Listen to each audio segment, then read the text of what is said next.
Astăzi revin o serie pe care nu cred că am mai făcut-o de 2 luni și nu este seria cu ziua 1 în care încerc să fac un trick pentru fiecare zi cu Kendama, cu Bisoi sau Extremus.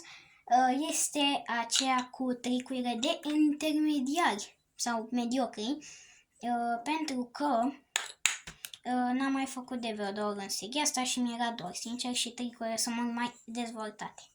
Bun, dezvoltate fizic. Primul este... am uitat cum se cheamă. Dar este să țineți cu mâna pe spike și să dați pe base cap. Uitați așa. Bun, următorul este around the world. Ok, că îți dă pe bicap, că îți morca, că mi s-au mișcat cupăre. Bicap, smorca, base cap in. Foarte, foarte easy. Următorul este pull up can flip. Stați așa. Asta nu mai foarte, foarte easy, dar este foarte, foarte easy. Da, wow. Următorul este Lighthouse, adică știți ce, nu vă mai spun, fiindcă voi aveți tutorial la Lighthouse pe canalul meu, deci mai bine vă las să uitați la aceea. First try. Și nu l-am pus cu corpul, dacă vreți să-l mai încerc o dată. Ok, stați așa. Ei, da, mi-a ieșit odată. Bun, și următorul și ultimul din acest videoclip, mă mir cum a trecut atât de repede, este lunar, adică să-l puneți cu cupa pe damă. Asta e tricul care ar trebui să-mi iasă, fiindcă l-am exersat de foarte multe ori.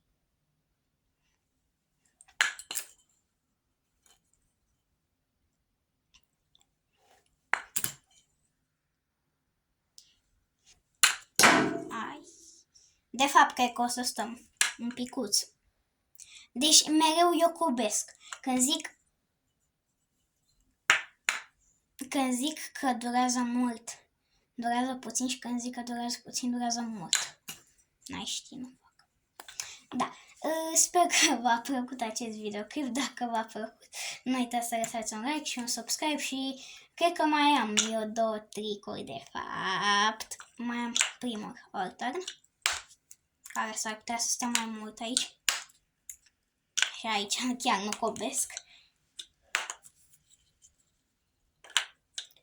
Haide, mă! Oh, wow!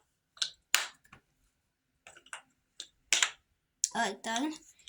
Și următorul around the Japan, adică big cap, small cap. Da, wow! Big cap, small cap. Bine. Bun, deci acum sper că v-a plăcut acest episod. Dacă v-a